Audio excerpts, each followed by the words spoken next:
কতটা রুচি নিয়ে আমার গরু পাকচং ওয়ান হাইব্রিড ঘাস খাচ্ছে।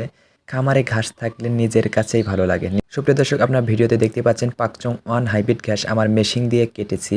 আজকে এগুলো গরুকে দেব, কেমনভাবে খাচ্ছে গরু ভিডিওর সঙ্গেই থাকুন তাহলে দেখতে পারবেন। সুপ্রিয় দর্শক, আপনারা দেখতে পাচ্ছেন কতটা রুচি নিয়ে আমার গরু পাকচং ওয়ান হাইব্রিড ঘাস খাচ্ছে।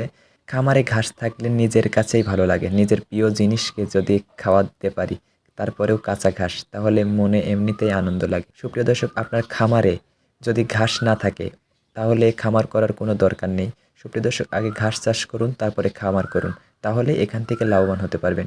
সুপ্রিয় দর্শক, আপনি দেখিয়ে দিচ্ছি, দেখুন কত সুন্দরভাবে খাচ্ছে গরু। খামারে ঘাস থাকলে খরচ কম হবে। আপনি দেখতেই পাচ্ছেন ভিডিওতে কতটা সুস্থ সবল গরু। খামারে পর্যাপ্ত পরিমাণে কাঁচা ঘাস রাখতে পারলে আপনার গরু সুস্থ ও সবল থাকবে। রোগবালাই কম হবে, খরচ কম হবে। যারা ভাবতেছেন খামার করবেন অথবা খামার করে ফেলেছেন, অবশ্যই ঘাস চাষ করবেন। সুপ্রিয় দর্শক, আপনার অনেকে ভালো মানের কাটিং খুঁজেন।